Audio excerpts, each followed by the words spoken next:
These are 2 hours of From Facts, from Stephen King calling the show scary as hell before it even aired, to the real meaning behind Anghkooey, to the reason the Faraway Trees are the most disturbing thing in the entire show, to how the guy who plays Smiley was never even supposed to have a role, to a hidden connection between Jade, a ventriloquist dummy, and gemstones that changes how you see the entire show. I spent days putting this list together, going through interviews, behind-the-scenes breakdowns, cast stories, mythology, deep dives, Easter eggs most people have never caught, and real-world history that the writers pulled from to build Fromville. Grab a blanket, lock your doors, and whatever you do, don't open them when you hear the knocking. 1. Stephen King's cosign. 6 weeks before From premiered, Stephen King called the show scary as hell on social media. But here's the thing. He'd only watched the pilot at that point, not a full season or even a handful of episodes, just that single opening hour.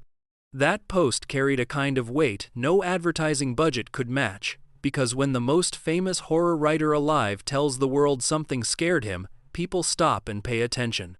From hadn't built any fan base yet, and most viewers didn't even know Epix existed as a network, which meant King's words landed on completely untouched ground. A show with zero mainstream buzz suddenly owned the strongest endorsement in the horror genre. What nobody expected was how long that comment would stick, getting quoted in trailers, press coverage, and Reddit threads for years after Season 1 wrapped. King kept watching too, talking about, from publicly each time a new season dropped, turning a one-time post into an ongoing cosign from the biggest name in horror. Most shows would trade anything for a single Stephen King mention. From earned one before audiences even understood what Fromville was, and King spotted something in that pilot that took most viewers 3 seasons to catch up to. Every piece of the show's marketing after that moment leaned on those 3 words, scary as hell, because no tagline a writer's room came up with on their own would have landed half as well. 2. The real Fromville town. Fromville isn't a green screen or a studio backlot, it's a real physical town. 10 buildings sit on a plot of land in Beaverbank, Nova Scotia, and you could walk through the entire set the way the characters do on the show. Cold War-era military barracks once stood on that same ground, housing built for soldiers and their families during the 1950s. All of it got demolished in 2004, which meant the land sat as an empty clearing surrounded by forest for close to 20 years before anyone touched it. And that's when From's production team found the site and recognized what they needed: isolation, flat terrain, and dense trees pressing in from every direction with nothing nearby to break the illusion. Colony House, the diner, the sheriff's station, the clinic, every building on that lot stands as a real physical structure. Designers aged each one to look decades old by warping the porches, stripping the paint, and staining the walls with fake years of rot. Local residents who drove past the location during early construction thought a real town had appeared overnight, and that reaction alone tells you how convincing the build turned out. But here's what really sells it. Nobody on set pretends to inhabit a fake place. Actors walk real dirt roads between real walls with actual Nova Scotia weather coming at them from every angle. Cast members have talked about how being there at night, surrounded by thick forest, blurs the line between performing fear and genuinely feeling on edge. Beaverbank handed, from something no soundstage anywhere could replicate, a town that feels haunted because the land itself holds its own kind of emptiness, like the ground still remembers what used to stand there. 3. The gemstone names. 2 characters on From share their names with gemstones, and the writers buried that connection on purpose. Jade arrives in Fromville during Season 1, and Jasper is the name of Christopher's ventriloquist dummy, tied to a man who lived in the town long before Jade ever showed up. Both names come from the same family of semi-precious stones, which meant the writing team planted a signal from the very first episode that these 2 share the same soul. What the audience couldn't piece together at that point was that Jade and Christopher represent the same person, caught in Fromville's reincarnation cycle across different lifetimes. Gemstone names served as a hidden tag between them, a breadcrumb the writers placed, knowing most viewers wouldn't catch it until the full picture came together seasons later. But here's what makes this detail hit hard. Once the reincarnation reveal drops, that name connection stops being a coincidence and starts reframing everything about Jade's obsession with the symbol, his visions, and the way Christopher's story runs parallel to his own. A character name that felt random in the pilot turned out to be one of the show's earliest planted clues, hiding in plain sight from the opening episode. 4. The YouTube Red origin. From didn't start on a cable network or a major streaming service, it started on YouTube. Back in 2018, John Griffin's concept got developed for YouTube Red during a brief window when the platform actively chased scripted original drama. And that's when YouTube pivoted its content strategy entirely toward unscripted programming, the kind that actually performed on the platform and lost its home overnight. Limbo followed for a stretch with no network attached until Epix picked the project up in 2021 and offered it a proper landing spot on a channel that genuinely wanted prestige horror. What makes this near miss so strange is how close From came to launching as a completely different show on a completely different platform for a completely different audience. YouTube Red carried almost zero credibility for serious television back then, and most scripted series that debuted there vanished without anyone noticing. Those shows live in a graveyard of forgotten YouTube originals that almost nobody remembers. If the show had premiered the way it was originally planned, there's a real chance it would have ended up in that same graveyard. Epix gave it room to breathe, connected the project with the Russo brothers' company AGBO, and placed it in front of viewers who actually seek out genre programming. But here's what nobody saw coming. 3 years of delay between the YouTube deal and the Epix premiere turned out to be the single best thing that happened to From, because a dying platform accidentally pushed the show straight toward a network that needed exactly what it offered. 5. The exclusive Pixies cover. The Pixies recorded their cover of Que Sara Sara exclusively for From, and for 2 full years after the show aired that track, you couldn't find it anywhere else. You couldn't stream it, couldn't buy it as a single, couldn't pull it up on any album because the song existed only inside the world of the series. That cover became one of the most talked about musical moments from season 1, playing over a scene that locked into people's heads and refused to leave.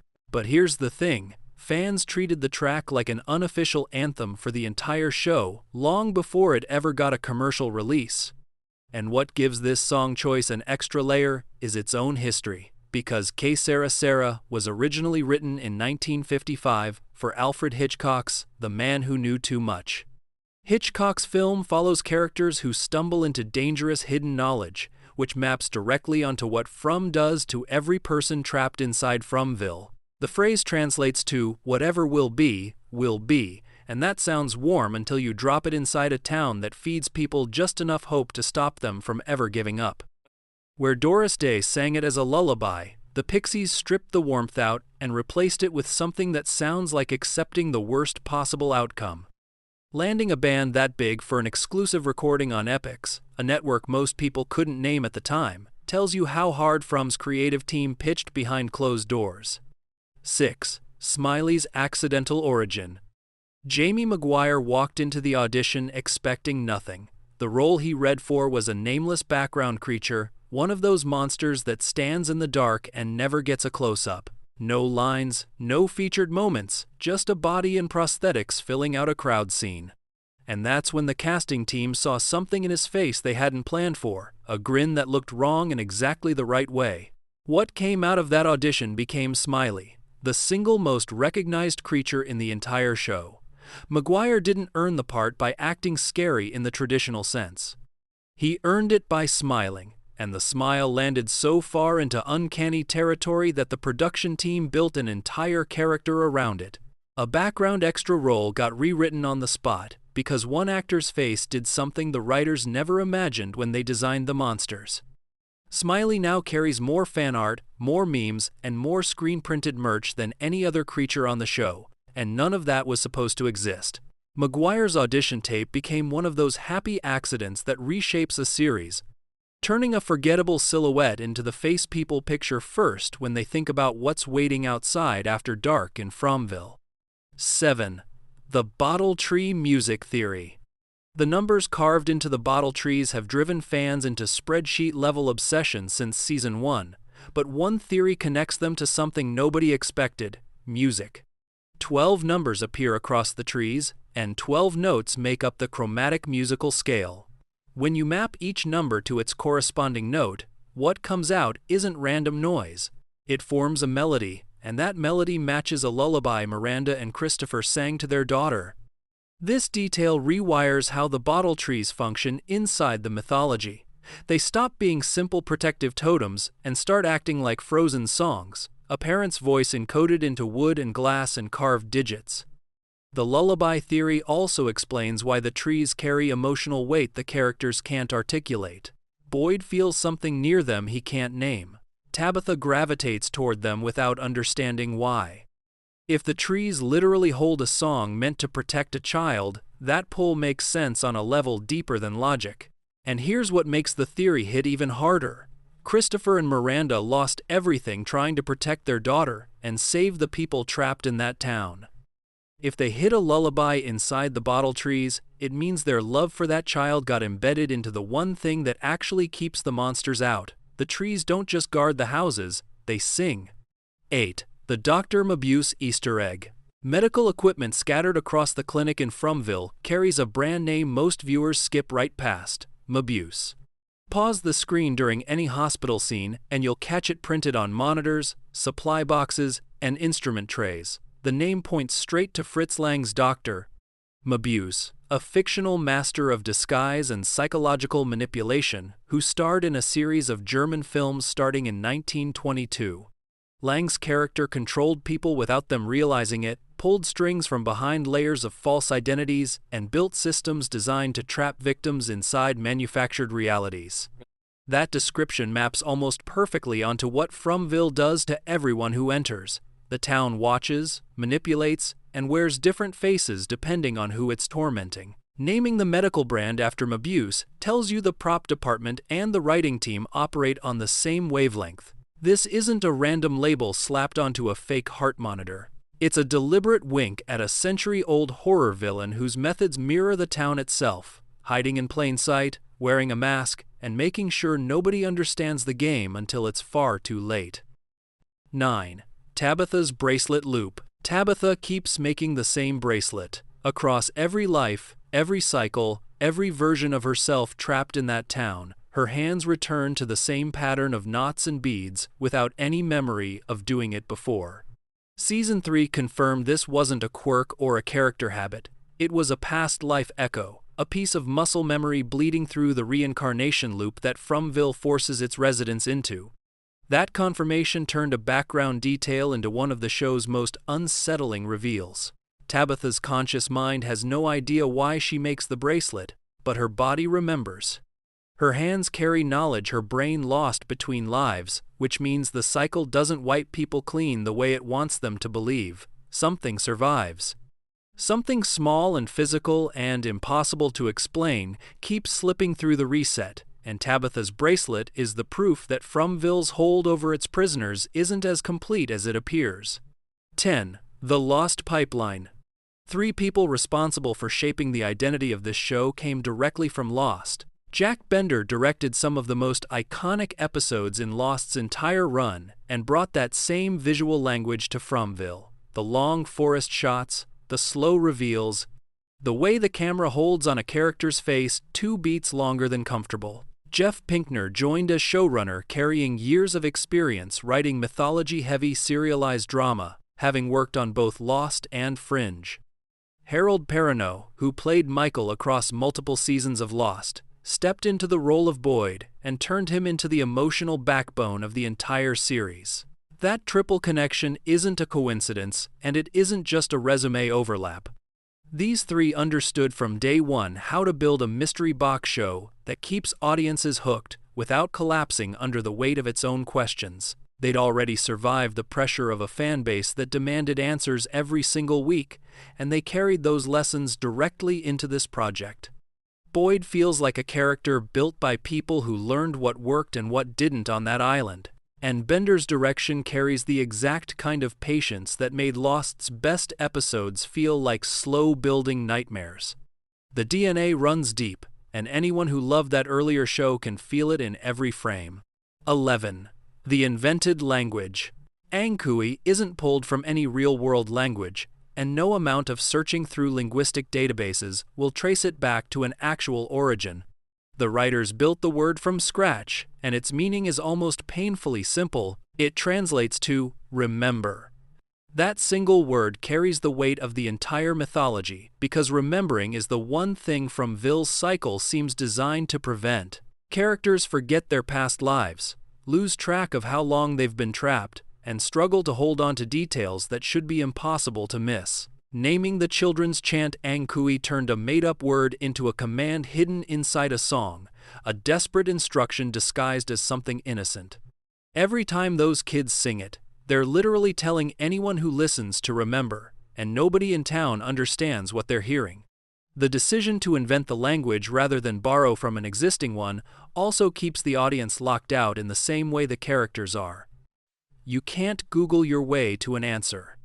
You sit in the dark alongside Boyd and Tabitha and everyone else, hearing a word that means everything and recognizing none of it.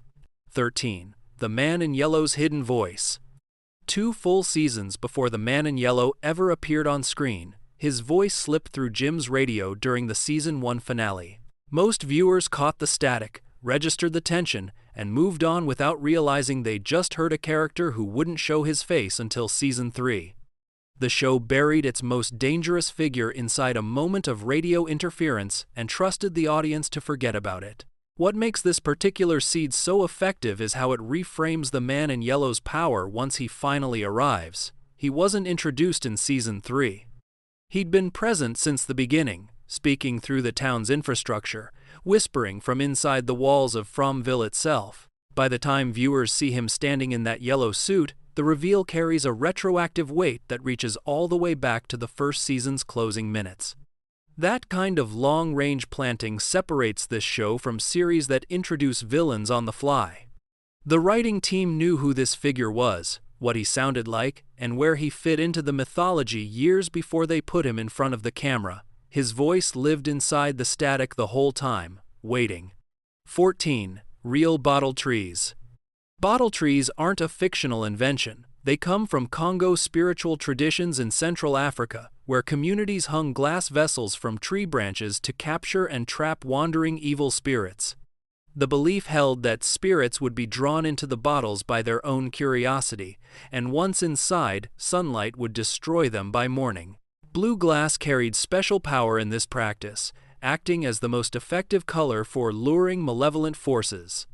The tradition crossed the Atlantic through the slave trade, carried by enslaved Congolese people who planted bottle trees across the American South as spiritual protection for their homes and families. Generations later, bottle trees still stand in yards throughout the Carolinas, Georgia, Mississippi, and Louisiana, sometimes as decoration, sometimes as genuine spiritual practice passed down through centuries of oral tradition. The show's version pulls directly from this real cultural lineage and keeps the original function almost entirely intact. Fromville's bottle trees protect the houses from creatures that hunt after dark, and the mechanism mirrors the Congo belief nearly 1-to-1, glass that traps evil, positioned between the living and whatever wants to harm them. The writers grounded their fictional mythology in a real spiritual tradition that predates American history itself, which gives the trees an authority on screen that a purely invented concept couldn't match. 15. Perrineau's 6 auditions. Before Harold Perrineau became Boyd, and before Lost put him on the map as Michael, he had to fight for the role that changed his career in the first place.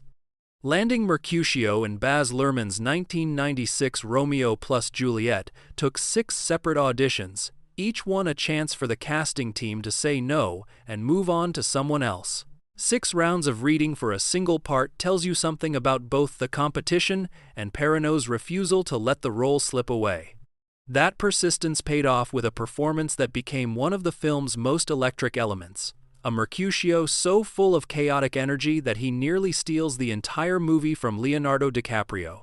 And that's the same quality Perrineau brings to Boyd, a man holding a town together through sheer force of will while everything around him falls apart. What connects those 2 roles across nearly 3 decades is an actor who earned nothing easily and carried that hunger into every project since. Boyd doesn't feel like a character played by someone handed lead roles his whole life. He feels like a man who clawed his way to the center of the screen, and that energy bleeds into every scene Perrineau owns on the show. 16. The King in Yellow. The Man in Yellow didn't get his name by accident. The color, the title, and the sense of cosmic dread surrounding him all trace back to Robert W. Chambers' 1,895 short story collection times. The King in Yellow, one of the foundational texts of cosmic horror. Chambers wrote about a forbidden play that drove anyone who read it to madness, and at the center of that play stood a figure draped in yellow who represented something beyond human comprehension, a force that couldn't be fought because it operated on rules no mortal mind could fully grasp. That's the exact energy the Man in Yellow carries every time he steps on screen. He doesn't chase people. He doesn't need to raise his voice. He simply exists inside a framework the characters can't understand, and his presence warps reality around him the same way Chambers' play warped the minds of its readers. The yellow isn't decorative. It's a literary signal flare pointing at over a century of horror tradition. Chambers influenced Lovecraft, who influenced nearly every cosmic horror writer after him, which means the Man in Yellow sits at the end of a lineage that stretches back to the 1890s. The show's writing team didn't just pick a creepy color. They connected their villain to a mythology older than film itself, and anyone who recognizes the reference understands immediately that this character isn't just another monster. He's something closer to a god. 17. Filming through winter. Every season before the third one wrapped production before the worst of the Nova Scotia weather arrived. Season 3 broke that pattern and shot straight through winter, and the difference hit the cast hard. Catalina Sandino Moreno, who plays Fatima, compared the experience to filming at the North Pole, and based on what ended up on screen, she wasn't exaggerating by much. The cold changed everything about how scenes were shot. Breath hung in the air during dialogue that was supposed to take place in autumn. Actors shivered between takes in ways that bled into their performances, whether the directors wanted it or not. Snow sat on rooftops and clung to tree branches in frames that gave the town a completely different visual texture than anything the first 2 seasons had established. But that misery translated into something valuable. Season 3 carries a weight and a bleakness the earlier seasons didn't have, and part of that comes from a cast that wasn't pretending to be cold and exhausted. They were cold and exhausted, standing in real Canadian winter while the cameras rolled, and every frame shows it. 18. Born from 9/11. John Griffin doesn't hide where the show came from emotionally. He's spoken openly about the fact that the core idea grew out of his experience processing September 11th and the psychological aftermath that followed. What stuck with him wasn't the event itself but the realization it forced, that permanence is an illusion and the world everyone builds their sense of safety around can vanish without warning. That realization became the engine underneath everything the show does. Fromville isn't just a scary town. It's a place that strips away every assumption its residents carried about how life works, how safe they are, and how much control they actually have. The monsters outside the doors are terrifying, but the deeper horror is the one Griffin pulled from his own life, the understanding that the ground beneath your feet was never as solid as you believed. Griffin channeled a national trauma into a fictional setting, and made it personal enough to feel universal. Every character who arrives in that town goes through their own version of what Griffin described, a moment where the old world stops existing and the new one offers no explanation and no way out. 19. Ethan's Yellow Wardrobe.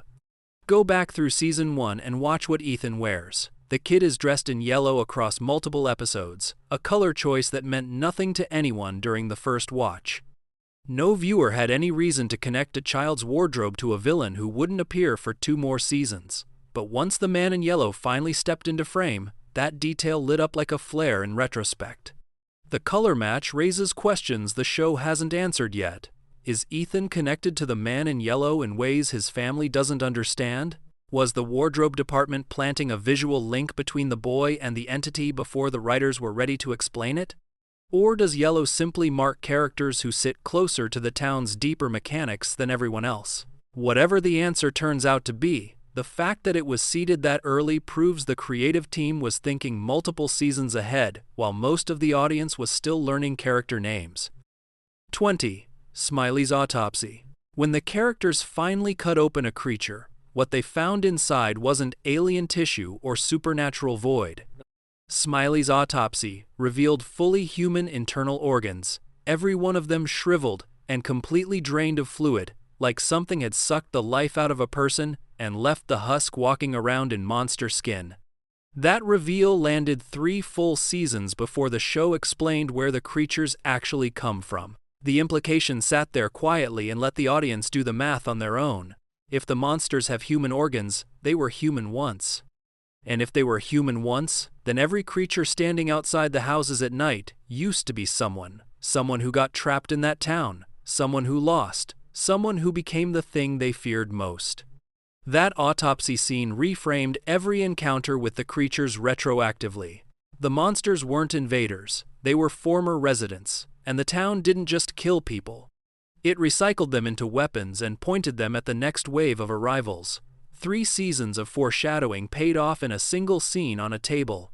21. A name change for the guild. Harold Perrineau wasn't born with that last name. He grew up Harold Williams, but when he went to register with the Screen Actors Guild, another Harold Williams had already claimed the name. Guild rules don't allow duplicates, so he needed a new one. He chose his mother's maiden name, Perrineau, and that became the name the world would eventually know him by. It's a small bureaucratic detail that ended up defining an entire career's identity. Every credit on Lost, every poster for the show, every awards nomination Boyd has earned him, all of it sits under a name he adopted out of necessity rather than choice. And yet Perrineau fits the man in a way Williams never could have. It carries a distinctiveness that matches the kind of roles he gravitates toward, characters who stand apart and refuse to blend into the background. 22. The Russo Connection. Every single episode carries executive producer credits for Joe and Anthony Russo, and that's not ceremonial. The show is produced through Agbo, the production company the Russo brothers built after directing Time's Avengers, Infinity War Times, and Time's Endgame. Agbo didn't just write a check and walk away. The company's involvement gave the series a production infrastructure and a level of industry credibility that most cable horror shows never touch. Having the names behind the 2 highest-grossing superhero films in history attached to your show changes how networks treat you. It changes how budgets get approved, how marketing gets handled, and how seriously the industry takes the project during awards conversations. The Russos saw something in Griffin's pitch that matched their own appetite for mythology-heavy, character-driven storytelling, and their backing turned a show that could have disappeared on a smaller platform into one that built a dedicated global audience season after season. 23. Bender's Visual Blueprint. Jack Bender directed 38 episodes of Lost across its entire run, including the series finale that became one of the most debated hours of television in history. When he came to this show, he didn't ease in gradually. He personally directed the first 4 episodes, laying down the visual language every director after him would follow. Those opening 4 hours established everything: the pacing, the framing, the way the camera moves through the forest, the length of silence the show allows before cutting. Bender understood that the town needed to feel like a character itself, not just a backdrop, and he shot it accordingly. Wide angles that made the buildings look small against the tree line. Close-ups held long enough to let discomfort build in the viewer's chest before a single word was spoken. His Lost finale experience mattered here more than people realize. Bender had already navigated the challenge of making a mystery-driven world feel emotionally grounded, and he carried that discipline directly into these first 4 episodes. Every director who stepped onto set after him inherited a visual rulebook written by someone who'd spent a decade learning exactly how to photograph people trapped in a place they don't understand. 24. The Anghkooey Connection. Say Anghkooey out loud a few times and something clicks. The word sounds remarkably close to Anghkooey, the personification of death in Celtic Breton mythology. The Anghkooey wasn't a demon or a monster in the traditional sense. He was a collector, a tall figure who wandered woodland crossroads with a cart, gathering the souls of the recently dead and escorting them to whatever waited on the other side. The parallels to Fromville stack up fast. A wooded landscape that functions as a trap, crossroads and pathways that shift without warning, an entity or system that collects people and never lets them leave.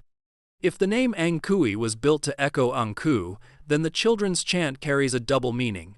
It's both a command to remember and an invocation of death itself, sung in a town where dying is just one of several bad options. Breton folklore places the Anghkoo specifically at crossroads in forests, which mirrors the geography of the town almost exactly. Characters arrive via roads that converge in the woods, and once they're inside, the paths stop behaving like paths. The Anghkoo didn't chase his victims either. He simply waited where the roads met, and the dead came to him, which is precisely how Fromville operates every single night. 25. Boyd already knew. Before the cameras rolled on a single frame, John Griffin pulled Harold Perrineau aside and told him how Boyd's wife actually died. That information wasn't in the scripts the rest of the cast received. It wasn't part of the show Bible anyone else had access to. Griffin gave it to Perrineau alone because Boyd had already lived through it, and the actor needed to carry that weight from the very first scene. That choice shows up in every moment Perrineau plays across the series. Boyd's grief isn't performed as a mystery to the character himself. It sits behind his eyes in early episodes where the audience has no idea what happened, giving his scenes a heaviness that feels earned rather than manufactured. Perrineau knew the truth while everyone around him, cast and audience alike, was still guessing. Griffin understood that a character built on buried trauma only works if the actor knows exactly what's buried. Letting Perrineau carry that secret turned Boyd into someone whose pain was always real and always specific, even when the show kept the details hidden from everyone else in the room. 26. The Sign with No Motel. A Star Magic Motel sign sits near the pool in Fromville, glowing and visible and pointing toward a building that doesn't exist. There's no motel. There never was one, at least not that anyone in town can confirm. The sign just stands there like a leftover from a version of the town that existed before the current one, or maybe from a version that was never quite real to begin with. Henry Kavanagh became the first character to actually say out loud what every viewer had been thinking. Why is there a motel sign with no motel? That moment mattered because the show is full of details. Characters walk past without questioning, and Henry's willingness to stop and call it strange marked him as someone paying closer attention than most. In a town designed to make people accept the impossible as routine, noticing a missing motel is almost an act of rebellion. 27. A perfect score twice. The show pulled off something almost unheard of on Rotten Tomatoes. Both Season 3 and Season 4 hold a perfect 100% critics score, and the overall series sits at 97%. For a horror show on a platform most people still confuse with a streaming service they forgot they subscribed to, those numbers are staggering. A single perfect season can happen through luck or a small sample size. 2 consecutive perfect seasons suggests something more deliberate, a show that found its rhythm and held it while the storytelling got more complex, not less. That 97% overall means even the earliest episodes, when the series was still finding its voice, landed with critics almost across the board. 28. A Park You Can Visit. The forest scenes that make Fromville's woods feel ancient and suffocating were shot at Oakfield Provincial Park on Shubenacadie Grand Lake, and the place is completely open to the public. Anyone in Nova Scotia can drive out there, park their car, and walk through the same tree line the monsters emerge from every night on screen. There's something deeply unsettling about knowing those woods are real and accessible. The production didn't build a forest on a soundstage or digitally enhance a few trees into looking menacing. They found a place that already carried the right atmosphere, a provincial park where the light filters through the canopy in exactly the way a horror show needs it to, and they just pointed cameras at it. 29. Pinkner's One Rule. Jeff Pinkner came into the writing room with a single guiding principle and made sure everyone heard it on day one. No egos. The goal was straightforward. Make good television with people you genuinely enjoy working alongside.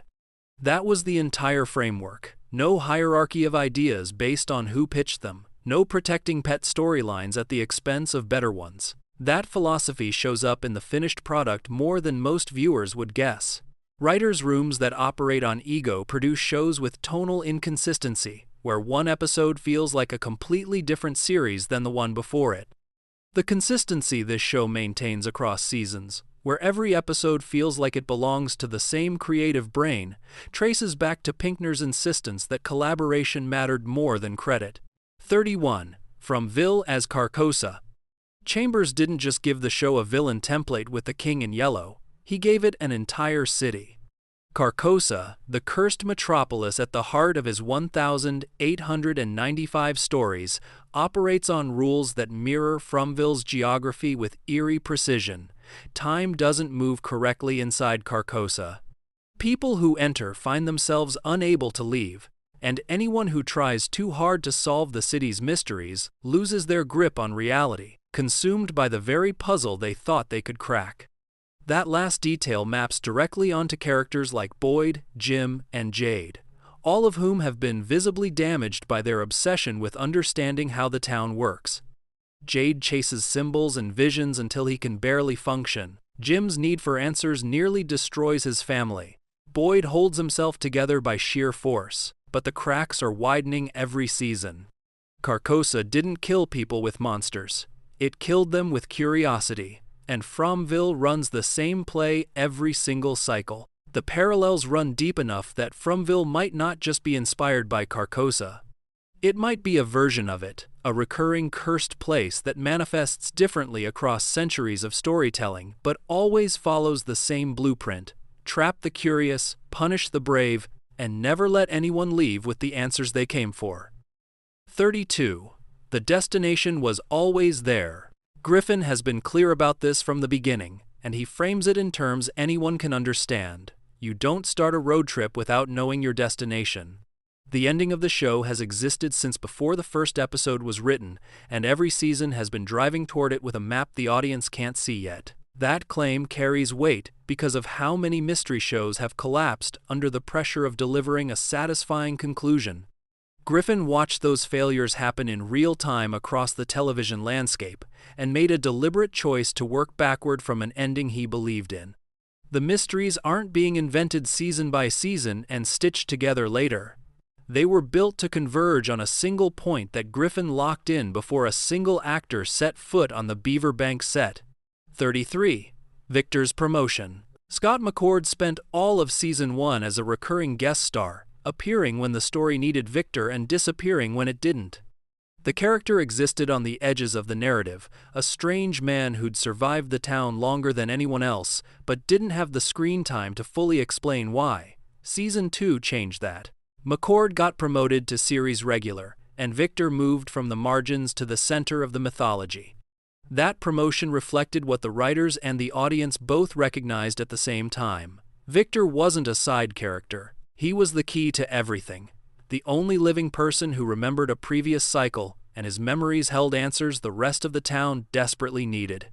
Giving McCord full-time status unlocked the character in ways a recurring role never could have, letting Victor's trauma and knowledge unspool across full episodes instead of scattered scenes.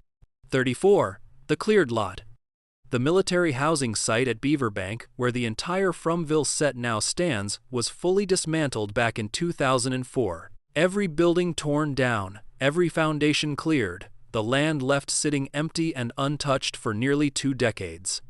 When the production team came looking for a location that could hold a full standing town set, they found a perfectly cleared lot that the Canadian military had unknowingly prepared for them almost 20 years earlier. That timing is almost too clean to feel like coincidence. A demolished military site, stripped bare and abandoned, sitting in the Nova Scotia woods waiting for someone to build a fictional town on top of it. The land's actual history, structures built, lived in, and erased, mirrors what Fromville does to its residents across every cycle. People arrive, build lives, and get wiped away, leaving the ground ready for the next wave. 35. Method acting by accident. Eon Bailey, who plays Jim, told a story about working with Catalina Sandino Moreno during the first season that says more about the show's casting than any press release ever could. He joked that Moreno was practically method, saying she wasn't particularly warm to him on set during season 1, keeping a distance that mirrored the tension between Jim and Tabitha on screen. Then season 2 arrived, the characters' relationship shifted, and Moreno's off-camera energy changed with it. Bailey framed the whole thing as a joke, but the detail reveals something about how deeply the cast internalized their characters' emotional arcs. Whether Moreno was consciously staying in character or simply responding to the same dramatic tension the writers had built into the scripts, the result was identical. The friction between Jim and Tabitha felt real because, on some level, the actors were living inside it even when the cameras weren't rolling. 36. The Cicada Mirror. Cicadas spend years buried underground in complete darkness, feeding off root systems, growing slowly in a world no one above the surface can see. Then they emerge, transformed, wearing an entirely new body, and the thing they leave behind is an empty shell that looks exactly like what they used to be. That life cycle doesn't just loosely resemble what happens to Fromville's creatures, it mirrors the process almost beat for beat. The creatures die, they go somewhere the show hasn't fully revealed yet, and they come back changed, wearing something that resembles a human shape but operates on an entirely different set of rules.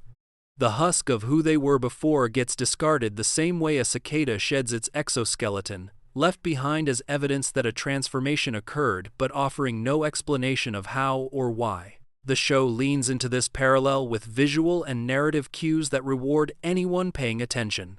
The underground spaces, the tunnels, the roots that seem to run beneath the entire town, all of it points toward a mythology built on cycles of burial and emergence. Whatever process turns people into monsters doesn't destroy them, it incubates them, holds them in the dark long enough for something fundamental to change, and then sends them back up wearing a new skin. The cicadas aren't a metaphor, they're a blueprint. 37. An Oscar-nominated lead. Before Catalina Sandino Moreno ever set foot on the Beaverbank set, she'd already stood at the highest point an actress can reach in the film industry.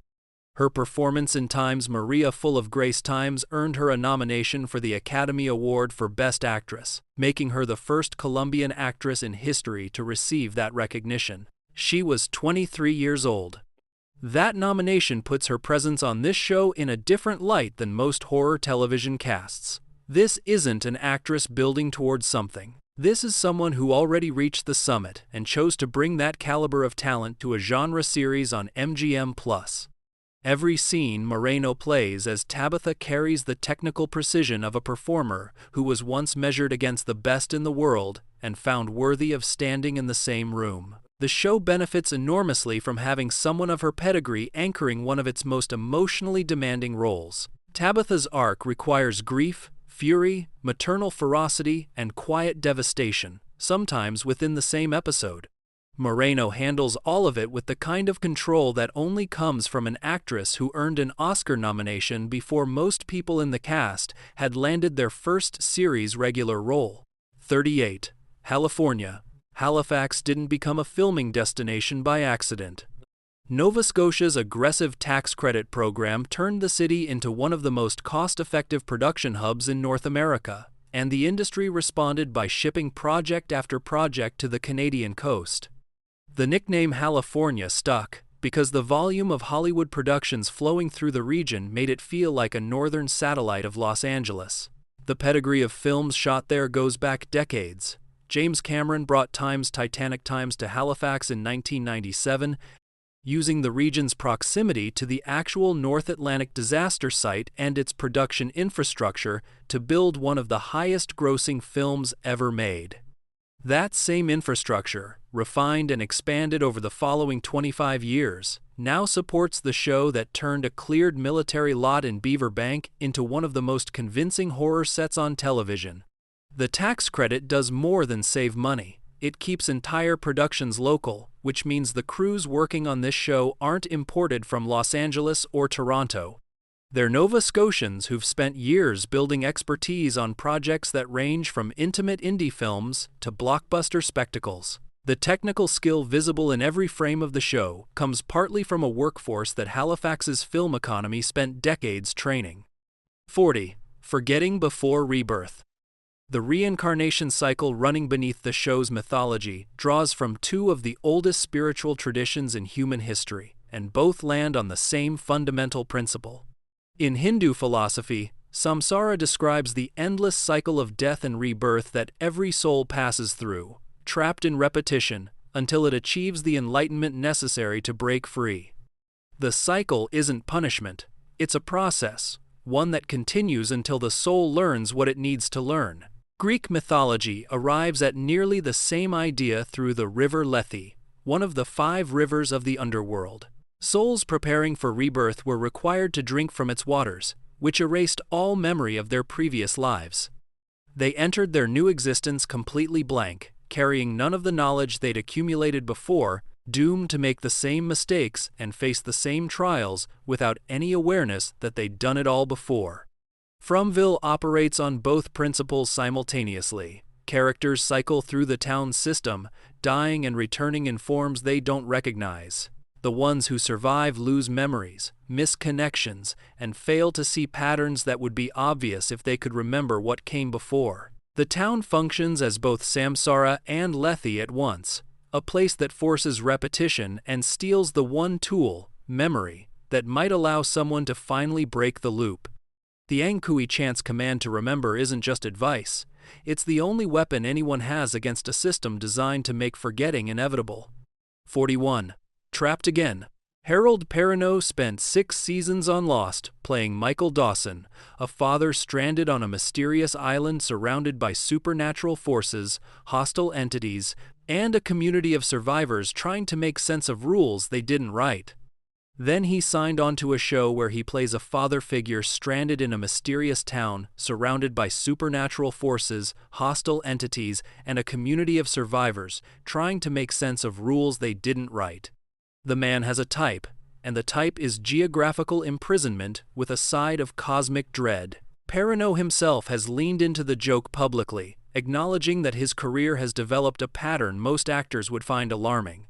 He keeps getting cast as the guy who can't leave, the leader nobody elected who holds things together through sheer stubbornness while the universe throws increasingly absurd obstacles at him. But the joke masks something more interesting. Perrineau is one of the only actors alive who has played 2 different characters trapped in 2 different mystery box shows created by 2 different sets of writers, which means he carries an institutional knowledge of this genre that no one else on the planet possesses. What he learned on Lost, how to sustain emotional truth across seasons of unanswered questions, how to keep a character grounded when the mythology spirals into the surreal, how to play a man losing hope without losing the audience, all of it feeds directly into Boyd. Michael Dawson taught Perrineau how to survive inside a show like this, and Boyd is the beneficiary of every lesson that island drilled into him over 6 years. The frustration Michael carried on that beach lives in Boyd's bones, refined and deepened by an actor who's been rehearsing for this role since 2004 without knowing it. 42. The Fromily. The fan community didn't wait for the show to tell them what to call themselves. They landed on Fromily early, a portmanteau that sounds exactly as warm and slightly corny as any good fandom name should, and then they built something genuinely impressive around it. 3 dedicated subreddits hum with activity between episodes, filled with theory posts, frame-by-frame analyses, timeline reconstructions, and debates heated enough to make you think these people have personal stakes in whether the town operates on a loop or a spiral. What sets the Fromily apart from other horror fan communities is the depth of engagement.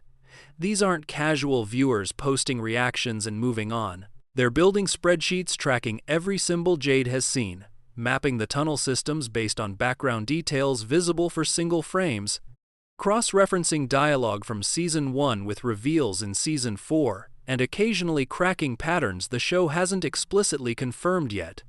The writers have acknowledged reading the theories, and some fan predictions have landed close enough to the truth that Griffin has had to be careful about what he confirms in interviews to avoid spoiling his own show. The community also functions as a support network for a show that doesn't have the mainstream visibility of a Netflix or HBO flagship. Word of mouth built this audience, and the Fromily knows it. They recruit aggressively, evangelizing the show to friends, family, and strangers on the internet with the fervor of people who found something special and refuse to let it die in obscurity. Every new viewer who stumbles into one of those subreddits finds a community that's been saving a seat for them, ready to hand over 3 seasons of context and a reading list of theory posts longer than most novels. 43. Saturn Award winner. The 2025 Saturn Awards, which have been honoring the best in science fiction, fantasy, and horror since 1973, handed their Best Horror Television Series trophy to this show. Not to a legacy franchise, not to a streaming giant's flagship horror property, to a series on MGM+ that most of the general public still hasn't heard of, beating out every other horror show on television that year in a category that has historically favored shows with bigger budgets and louder marketing campaigns. That win validated what the fan community and critics had been saying for 3 seasons. The show isn't just good for its platform or good for its budget. It's the best horror series currently airing, full stop. And the Saturn voters confirmed it against a field of competitors with significantly more institutional support. The award also gave the show a visibility boost it desperately needed, putting it on lists and in conversations that MGM+'s marketing budget alone could never have reached. For a series that built its audience through Reddit threads and word of mouth, having an industry-recognized award to point at changed the calculus of every recommendation conversation the Fromily was already having. 44. The clothing problem. The creatures wear 1950s clothing. Button-up shirts, modest dresses, styles that pin them to mid-century America with the precision of a costume department that knew exactly what decade it was referencing. But the town's history, as revealed through Victor's memories and the photographs scattered through the narrative, stretches back to at least the 1860s. Those 2 timelines don't match, and the show has let that inconsistency sit unanswered for 4 seasons with what feels like deliberate patience.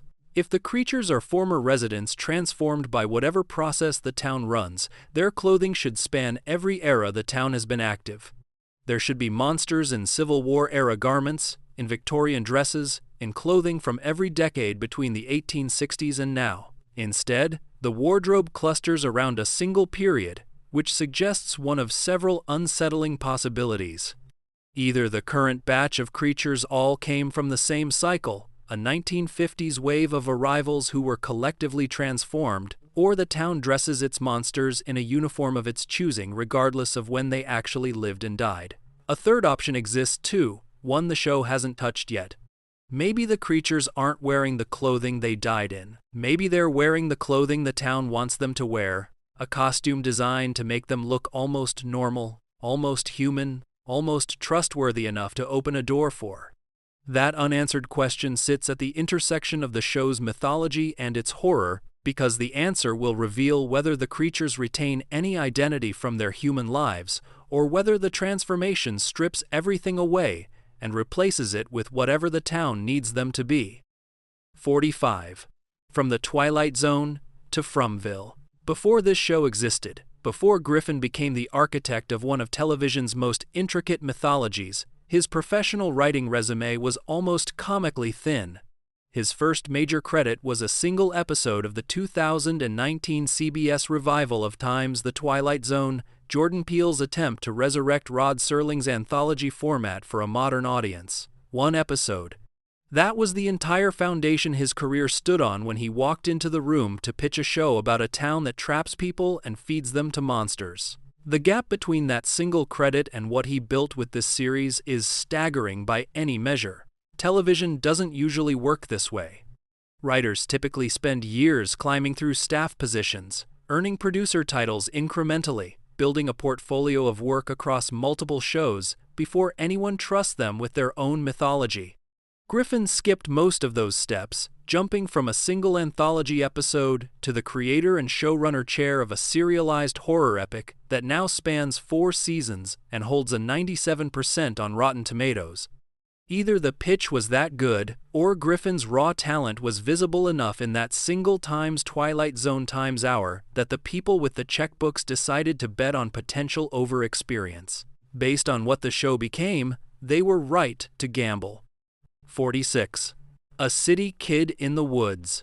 Perrineau grew up in urban environments, and he's been refreshingly honest about the fact that Nova Scotia's forests are not his natural habitat. He's described himself plainly as a city kid, someone whose comfort zone involves concrete and streetlights, not tree canopy and wildlife. Being dropped into the woods for months of filming didn't just challenge him as an actor, it made him genuinely uneasy in ways that had nothing to do with the script. He's talked about worrying about ticks, about deer appearing where he didn't expect them, about the general ambient strangeness of spending your workday surrounded by forest instead of buildings. That discomfort is a gift to the show, even if Perrineau might not describe it that way. Boyd is a man who projects absolute authority and control in a town surrounded by woods that want to kill him, and the slight edge of real unease Perrineau carries into those outdoor scenes adds a layer of authenticity no amount of acting technique could replicate. When Boyd walks into the forest and his jaw tightens, some of that tension belongs to the character and some of it belongs to a man from the city who still hasn't fully made peace with what lives in Canadian woods. The camera doesn't distinguish between the two, and the audience benefits from both. There's a reason Boyd's most commanding moments often happen indoors, inside the structures he controls, while his most vulnerable moments happen under the trees where neither Boyd nor Perrineau feels entirely safe. 47. Whatever will be. The original French-inflected phrase qui sera sera translates to whatever will be, a statement of gentle surrender to fate that sounds comforting until you place it inside the right context. In a Hitchcock film, it was a mother's lullaby layered over espionage and murder. Inside Fromily, it becomes something far darker. A thesis statement for a town that operates by convincing its residents that resistance is pointless while giving them just enough hope to prevent them from lying down and dying. That balance between hope and futility is the town's most sophisticated weapon. It doesn't crush people immediately. It lets them believe solutions exist, lets them find clues and make plans, and feel the momentum of progress, and then it pulls the floor out and resets the board. Whatever will be, isn't comfort in this context. It's a description of a system designed to keep people running on a treadmill they can't see, expending energy on escape plans the town has already accounted for. The song choice takes a phrase the world associates with peaceful acceptance and reframes it as the anthem of a trap, a lullaby the town might as well be singing to every new arrival as the road closes behind them. The cruelty of it is precise. Hope is what keeps people functional enough to be useful to whatever the town needs them for. Despair would make them stop participating. So the town calibrates its torment carefully, breaking people down but never quite all the way. And Que Sera Sera floats over the whole arrangement like a music box playing in a room where no one remembers winding it. 48. A Dance for Two. The episode where Smiley dies carries the title Pas de deux, and that name isn't decorative. A pas de deux is a ballet term for a dance performed by two partners, a choreographed exchange where both bodies move in response to each other, each action requiring a reaction, each gesture answered by a counter-gesture. Boyd and Smiley's final encounter plays out with exactly that structure. Two figures locked in a sequence neither can exit until one of them falls. What makes the title cut deeper is what a pas de deux actually demands from its dancers. It requires trust, timing, and an intimate awareness of the other person's body. Boyd and Smiley aren't partners in any romantic or collaborative sense, but their final scene carries the same physical intensity and mutual dependency a ballet audience would recognize. Boyd can't end the fight without understanding how Smiley moves. Smiley can't kill Boyd without getting close enough to be killed. They need each other for the scene to reach its conclusion, and that need is the dance the title references. The choice to frame a monster's death through the language of ballet also says something about how the writers view the creatures. They aren't mindless. They're participants in a choreography the town designed. playing their role in a performance that requires human partners to function. Smiley didn't stumble into Boyd's trap by accident. He stepped into it the way a dancer steps into a lift, because the sequence demanded it and neither partner had the option to break formation. The elegance of the title makes the violence underneath it feel almost ceremonial, which is exactly how the town wants death to feel: structured, purposeful, and part of a larger design no one in the audience has fully mapped yet. 49. The accent that stole the scene. Sean Majumdar, who brings Father Khatri to life with a quiet intensity that anchors some of the show's most spiritual moments, comes from a background nobody would guess from watching him deliver sermons in Fromville. He's a Newfoundland comedian, born and raised in Burlington on the island's northeast coast, a man whose natural habitat is making people laugh in one of Canada's most distinctive regional accents. The pivot from comedy to playing a priest navigating supernatural horror in a death trap town is the kind of range that deserves more attention than it gets. Perrineau has told a story about Majumdar's gift for accents that says everything about their off-camera chemistry. Apparently, Majumdar improvised a Jamaican accent at some point during production, and Perrineau, a man who grew up in Brooklyn and has spent his career around actors of every background, declared it better than any accent he himself would ever produce. Coming from someone who played a character on Lost surrounded by actors doing accents from half a dozen countries, that's not a throwaway compliment. Majumdar's ear for sound and rhythm, trained through years of comedic performance where timing and vocal precision are everything, translates into an acting instrument that can shift registers faster than most dramatic actors would dare to attempt. Father Khatri's measured calm isn't the absence of Majumdar's comedic energy. It's that energy held perfectly still, which is harder to pull off than letting it fly.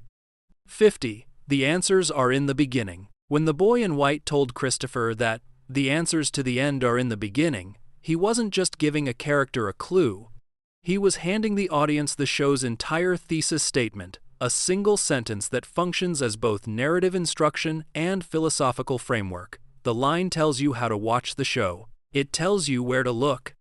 And it tells you that everything you need to understand the ending has already been placed in front of you, hidden in the earliest episodes where nobody knew enough to recognize what they were seeing. That statement reframes every rewatch as an act of excavation. Details that felt like set dressing in the pilot become potential keys. Throwaway lines from characters who died in Season 1 become possible prophecies. The boy in white isn't speaking metaphorically. He's telling Christopher, and by extension every viewer, that the show was built backward from its conclusion and that the seeds were planted before anyone in the audience had learned to look for them. Griffin has confirmed this philosophy in interviews, stating the ending was planned from the start, which means the boy in white's instruction is also the creator, speaking directly through his character. The line also carries a weight specific to the town's mythology. If the cycles repeat, if people are reborn without memories, if the town resets and runs its pattern again and again, then the beginning of each cycle literally contains the answers to how it ends. The residents who arrived first in any given loop held the information that could have saved everyone who came after, but they didn't know what they had because they didn't know they were in a loop. The answers to the end are in the beginning isn't just good writing advice or a fan service Easter egg. It's the town's operating manual, printed in plain language by the one entity who seems to exist outside the system, offered to a man who couldn't use it, and overheard by an audience that's been trying to use it ever since. 51. The network's crown jewel. MGM Plus spent years searching for the show that would define its platform, the series people would subscribe specifically to watch, the way times Game of Thrones times once sold HBO subscriptions and times Stranger Things times justified Netflix price hikes. They found it in a horror show about a town in the middle of nowhere, and the streaming numbers made it official. Season 4 outperformed Stephen King's Times, the Institute Times on the platform's charts, which is the kind of victory that reshapes an entire network's identity. Stephen King is the most commercially reliable name in horror fiction. His brand alone guarantees an audience. Beating a King adaptation on your own platform doesn't just mean your show is popular. It means your show is the reason people opened the app. That dominance turned the series into MGM Plus' undisputed flagship, the title they lead with in every investor presentation. every press release, every pitch to potential subscribers. The show now carries the same structural importance to MGM Plus that times Yellowstone times carried for Paramount Plus or times Ted Lasso times carried for Apple TV Plus. It's the load-bearing wall.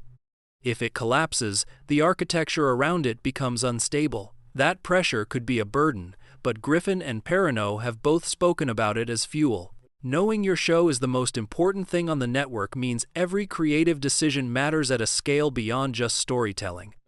It means the network will fight for your vision because your vision is the only thing keeping their subscriber numbers where they need to be. For a show that started as an unlikely bet on an unknown creator's pitch, becoming the flagship isn't just a business milestone. It's proof that the bet paid off in the only currency streaming platforms actually respect. 52. Any one of you. Ricky. He sat down at the first table read, carrying all the normal anxieties a young actor brings to a new job, the hope that his character would matter, the fear that he'd be the first one cut, the quiet calculation every ensemble cast member runs about where they sit in the hierarchy. Then Jeff Pinkner looked at the assembled cast and told them plainly that any one of them could go at any given moment. No one was safe. No character had plot armor. The story would kill whoever it needed to kill, and sentiment wouldn't save anyone. He has talked about that moment as both terrifying and liberating. Terrifying because it meant Kenny could die in any episode, and every script delivery carried the potential for a final scene. Liberating because it meant every scene Kenny survived actually mattered. If the show was willing to kill anyone, then being alive meant the story still needed you. And that need gave every surviving character's arc a weight that shows with obvious plot armor can never achieve. Pinkner's warning also changed how the cast worked with each other. When you know your scene partner might be gone next week, you don't coast through a take. You play every moment like it might be the last one these two characters share, because it genuinely might be. That awareness lives in the performances across every season, the lingering looks, the conversations that feel slightly too honest for casual television dialogue, the way characters say goodbye like they mean it. The cast isn't acting like people who might die. They're acting like people who were told on day one that death was always in the room with them, and that knowledge seeped into the fabric of every relationship on screen. 53. Infrastructure that shouldn't exist. The town has electricity. Lights turn on, lamps glow. The interiors of buildings function with the quiet hum of a world that has power flowing through it. But there's no power grid, no generator station. No lines running between poles, no transformer boxes on the street, no infrastructure of any kind that would explain where the current comes from. Water flows from taps without a municipal system feeding it. The plumbing works without pipes connecting to anything the residents can trace. The town provides the necessities of survival through mechanisms that don't exist, and it does so selectively. That selectivity is where the design turns sinister. Devices that were already inside the buildings when residents arrived work perfectly. A radio that was sitting on a counter before the first car drove into town picks up static and occasionally something worse. But anything brought from outside, phones, GPS units, technology the residents carried with them from the real world, goes dead on arrival. The town doesn't reject technology as a category. It rejects times their times technology. The tools that might connect them to the world they came from or give them capabilities the town didn't pre-approve. It's a distinction that reveals intelligence behind the infrastructure. Something decided what works and what doesn't, and that something made its decisions based on what would keep the residents functional enough to survive, but helpless enough to stay trapped. The implications are exhausting to think through. If the electricity doesn't come from a grid, it comes from the town itself, which means the town is providing for its residents the way a farmer provides for livestock. The lights keep people calm. The water keeps them alive. The functioning interiors keep them believing the town operates on rules they can understand. Every working faucet and every glowing bulb is part of the same system the monsters belong to, designed not for comfort but for containment. The infrastructure isn't broken, it's perfect. And that perfection is the most frightening thing about it. 54. A real town, a tiny town. Camden, Maine exists. It sits on the coast of Penobscot Bay with a population of just 5,232 people. A harbor town small enough that most of its residents know each other by name, and quiet enough that a woman falling from a lighthouse would be the most significant event in a generation. This is the town Tabitha escaped to through the lighthouse. Stumbling out of Fromville's impossible geography and into a real American municipality that looks exactly like the kind of place where nothing bad has ever happened. The choice of Camden matters because of what it represents narratively. It's not a city where Tabitha could disappear into anonymity. It's a place so small that a stranger arriving under mysterious circumstances would be noticed immediately, talked about over coffee, investigated through the gentle but relentless curiosity small towns specialize in. Camden's size makes Tabitha's re-entry into the real world more difficult, not less, because there's nowhere to hide in a town of 5,000 people. Every face is accounted for, and hers isn't one of them. The real Camden is known for its windjammer fleet, its snowbowl ski area that overlooks the ocean, and a downtown that looks like a postcard from an era when American small towns still functioned as self-contained communities. It's beautiful in the way places are beautiful when they've been left mostly alone by the forces that homogenized the rest of the country. Dropping Tabitha into that specific kind of beauty after pulling her out of Fromville's specific kind of horror creates a contrast so sharp it almost feels like another trap, as if the universe traded one impossible town for another, replacing monsters with a quiet so deep it carries its own kind of threat. 55. A path worked out in advance. Griffin has been asked the Lost comparison enough times that he's developed a precise way of articulating the difference, and the distinction he draws is structural, not qualitative. He describes Lost as functioning like a big old novel that took unplanned roads, a sprawling narrative that discovered its own direction as it went, making brilliant detours that sometimes led to dead ends the writers had to reverse out of in later seasons. He describes his own show differently. It has a path worked out in advance. The destination exists. The route is mapped. The detours are planned. That distinction isn't a criticism of Lost. It's a lesson learned from watching Lost's specific struggles in real time and deciding to solve them before they could occur. Lost's writers famously grappled with the tension between network demands for more seasons and their ability to sustain a coherent mythology across an expanding timeline. Questions multiplied faster than answers, and by the finale, the gap between what had been asked and what could be resolved had become a canyon. Griffin watched that canyon form and decided his show would be built on different engineering. The path worked out in advance approach changes every aspect of how the show functions. Writers can plant seeds in Season 1 that won't bloom until Season 4 because they know Season 4's soil has already been prepared. Actors can play subtle emotional shifts that only make sense 3 years later because the scripts know where those emotions are heading. The audience can trust, or at least hope, that every unanswered question has an answer waiting in a document somewhere, written before the cameras rolled on the pilot. Griffin isn't promising perfection. He's promising intention. And in the mystery box genre, intention is the difference between a show that earns its ending and one that improvises it. Lost gave television one of its greatest adventures and one of its most cautionary tales. Griffin is trying to keep the adventure and avoid the cautionary part. 56. More than the lead. Perrineau doesn't just act on this show. He executive produces it, a title that in television can mean anything from ceremonial credit to genuine creative authority, and in his case means something closer to the latter. Having an executive producer credit gives Perrineau a seat at tables most actors never reach.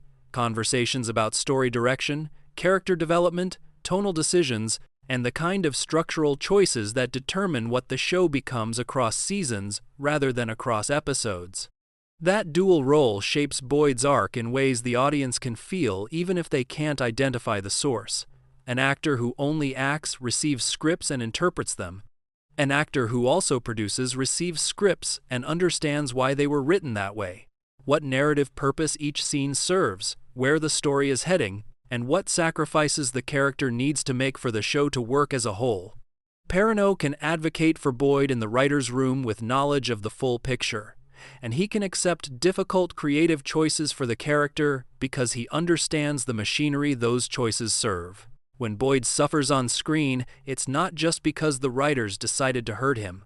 It's because Perrineau, the producer, agreed that the hurt was necessary, which gives the suffering a weight that purely writer-driven pain sometimes lacks. The credit also signals trust. Griffin and Pinkner didn't hand an executive producer title to their lead actor because of contractual obligation. They did it because Perrineau's creative instincts proved valuable enough to formalize. The show is better because the man playing its central character also helps steer the vehicle he's riding in, and that collaboration between performer and production is visible in every season. Boyd holds the town together through nothing but willpower and a refusal to stop asking questions. 57. The Drowned Woman. The kimono woman moves through the show like water given a body and a grudge. Her appearance, dripping wet, hair hanging in front of her face, garments clinging to a frame that carries itself with the slow, deliberate motion of something that climbed out of a river and never fully dried, maps directly onto the Japanese yurei tradition of vengeful ghosts. Yurei are spirits of the dead who return to the physical world driven by powerful emotions, typically rage or sorrow, and the most iconic subset of them are women who drowned, coming back soaked and terrible and impossible to stop. The visual language is unmistakable to anyone familiar with the tradition. The wet hair obscuring the face, the pale skin, the garments that look ceremonial but feel funereal. Every element of the kimono woman's design reaches back through centuries of Japanese folklore to a ghost archetype that existed long before cinema codified it through films like Time's Ringu Times and Time's Ju-on. The show doesn't explain her origin or confirm the connection explicitly, but it doesn't need to. The visual does the work. Audiences who recognize the yurei tradition see her and immediately understand what category of entity they're dealing with. Something drowned and returned, something whose death involved water and whose afterlife involves making others feel the terror of that water. What makes the kimono woman's presence in Fromville particularly effective is how the yurei tradition intersects with the town's mythology. Yurei are bound to the world by unfinished emotional business, unable to move on until whatever drove them back has been resolved. If the kimono woman follows those rules, she isn't just a monster. She's a trapped soul, as much a prisoner of the town's cycle as the living residents, performing a role the town assigned her because her drowning gave the town the raw material it needed to build another nightmare. The water dripping from her isn't set dressing. It's evidence of how she died, and it never dries because the town won't let her death end.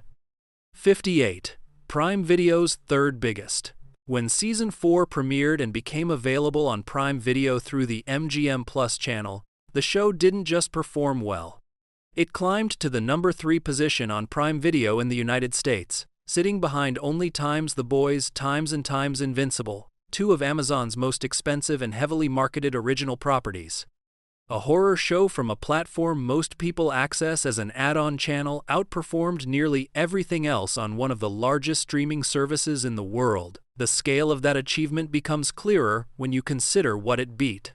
Prime Video's library includes hundreds of originals and licensed titles, each competing for the same homepage, real estate, and algorithmic promotion. The Boys' Times had years of cultural saturation behind it.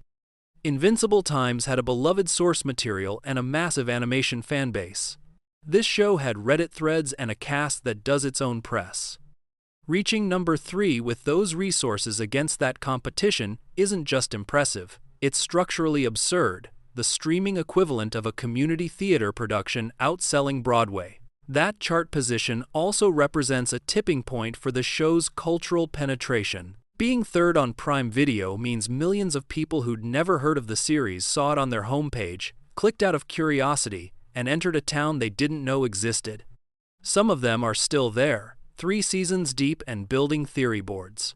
The premiere didn't just deliver existing fans a new season, it introduced the show to an audience large enough to change its trajectory. And every season that follows will carry the momentum of that single week when the show proved it could stand next to the biggest titles in streaming and not flinch. 59. The Play That Drives You Mad.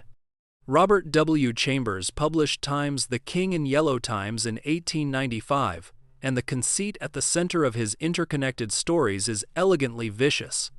A play exists, also called The King in Yellow, and anyone who reads beyond its first act goes insane. The text itself is the weapon. The words rearrange something fundamental in the reader's mind, replacing rational thought with obsession, replacing sanity with a fixation on patterns and meanings that consume everything else. The play doesn't kill you. It makes you unable to stop thinking about it, which is worse. That mechanism maps onto the show's symbol mythology with surgical precision. Christopher encountered the symbol and couldn't stop. His mind locked onto it the way Chambers' readers locked onto the play, turning every waking moment into an attempt to decode something that might not be decodable, or worse, something that decodes the person attempting it. The symbol didn't make Christopher violent through possession or supernatural force. It made him violent through obsession, eroding his identity until the man who existed before the symbol was gone and only the search remained. Jade is walking the same path, and the show is letting him walk it slowly enough for the audience to watch the erosion in real time. Each vision pushes him closer to the edge. Christopher fell off, and the horror isn't that Jade might go mad. The horror is that he can see the madness coming, knows what happened to the last person who chased these symbols this far, and can't stop himself from continuing. That's Chambers' genius translated into television. The King in Yellow didn't need to send monsters after its victims. It just needed to be interesting enough to keep them reading, and the symbol doesn't need to attack Jade. It just needs to be interesting enough to keep him looking. The trap isn't violence. The trap is curiosity, and curiosity, once engaged, doesn't have an off switch. 60. Inheriting the hovercraft. Before Boyd, before Michael Dawson, Perrineau piloted a hovercraft through the tunnels of Zion. He played Lincoln times the Matrix Reloaded times, and times the Matrix Revolutions, the operator of the Nebuchadnezzar's successor ship who guided Neo's crew through the machine war while maintaining the kind of calm professionalism that keeps people alive when reality itself is a simulation.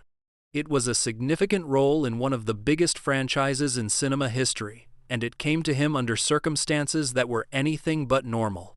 The role had originally belonged to another actor, who was written out following a contract dispute that the production handled by simply replacing the character's presence with a new face and a new name. Perrineau stepped into that gap, inheriting a position in a franchise that was already in motion, joining a cast and crew who'd built their chemistry without him, and making the role his own under the specific pressure of knowing he was a replacement. That experience, entering a world that already exists and finding your place in it without disrupting what came before, is remarkably similar to what every new character faces when they arrive in Fromville. You walk into a situation that's been running without you, you figure out the rules as fast as you can, and you make yourself essential before anyone decides you're expendable. The Matrix films taught Perrineau how to hold the screen inside a mythology that dwarfs any individual character, how to project authority when the story's scope makes every human feel small, and how to find the emotional core of a man defined by his function rather than his backstory. Link's job was to keep other people alive. Boyd's job is to keep other people alive. The through line between those two roles isn't coincidental. It's the shape of Perrineau's career, a series of men who define themselves by their responsibility to others, and who break apart quietly when that responsibility becomes impossible to fulfill. 61. Born from a partnership. The show's existence traces back to a deal most viewers have never heard of.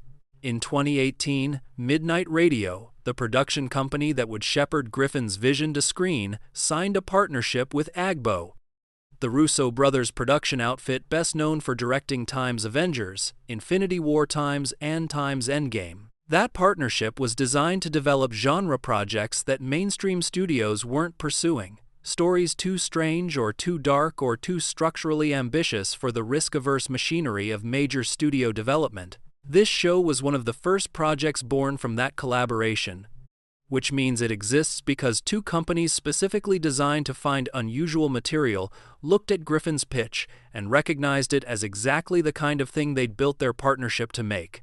AGBO's involvement matters because of the credibility it brought. The Russo brothers had just directed the two highest-grossing superhero films ever made, and their production company's endorsement gave Griffin's untested concept a legitimacy it wouldn't have carried on its own. When a company backed by directors who'd managed billion-dollar budgets says a first-time showrunner's horror pitch is worth pursuing, networks listen differently.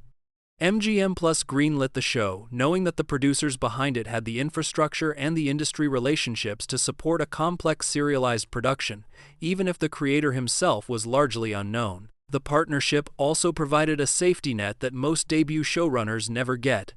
Having AGBO and Midnight Radio in the room meant Griffin wasn't navigating network politics, budget negotiations, and production logistics alone. He had partners who'd done it at the highest levels of the industry, and their experience allowed him to focus on the creative work while they handled the machinery around it. The show you see on screen is Griffin's vision, but the fact that it reached the screen at all is partly a story about two companies who bet on each other in 2018 and then bet together on a writer with one credit and a 40-minute pitch. 62. Spirits Dying in Glass. In the folk traditions of the American South, bottle trees aren't decorative, they're defensive. Glass bottles, typically blue or green, are placed on the bare branches of dead trees or metal poles, and the belief holds that evil spirits are attracted to the bottle's shine and color, drawn inside by curiosity or compulsion, and then trapped when sunlight hits the glass at dawn. The spirits can't escape, and as they die inside their glass prisons, the wind passing over the bottle openings produces a low moaning sound. That sound, according to the tradition, isn't the wind at all. It's the voice of something evil in the process of being destroyed. The tradition has roots that stretch across continents and centuries.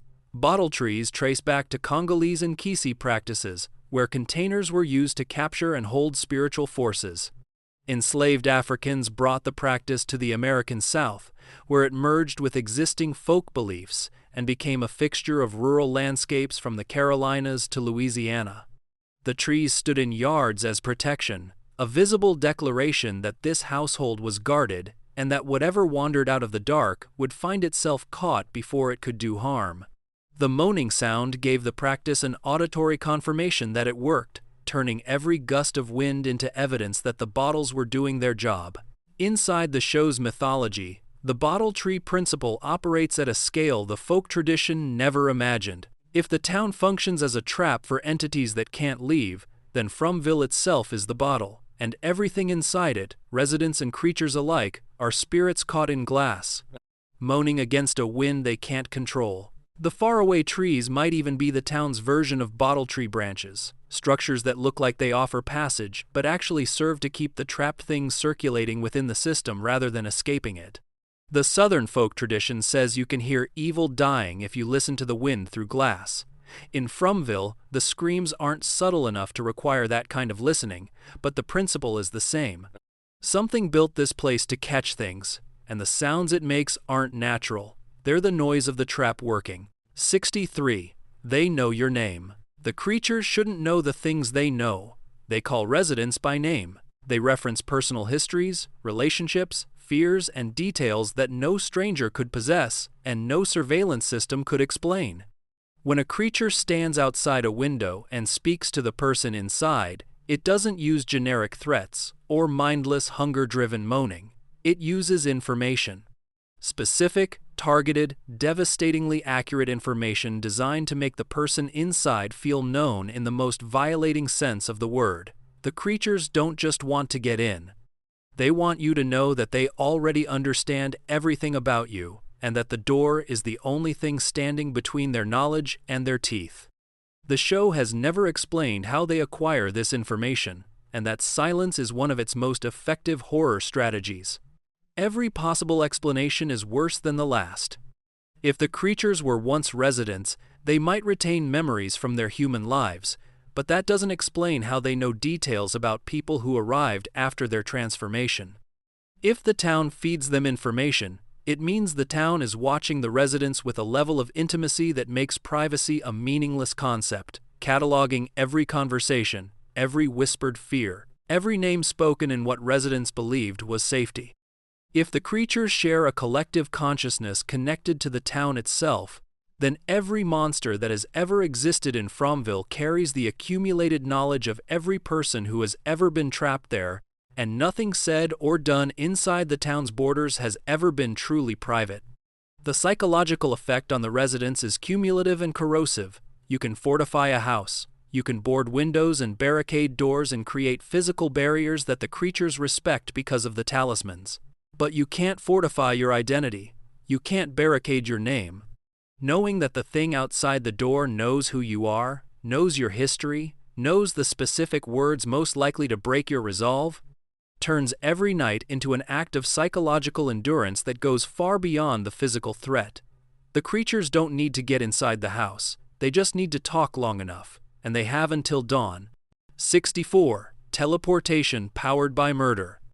The Faraway Trees are the town's most useful tool and its most horrifying revelation. They move people from one location to another, functioning as a transportation network that operates outside normal physics, bending space in ways that have saved lives and ended them in equal measure.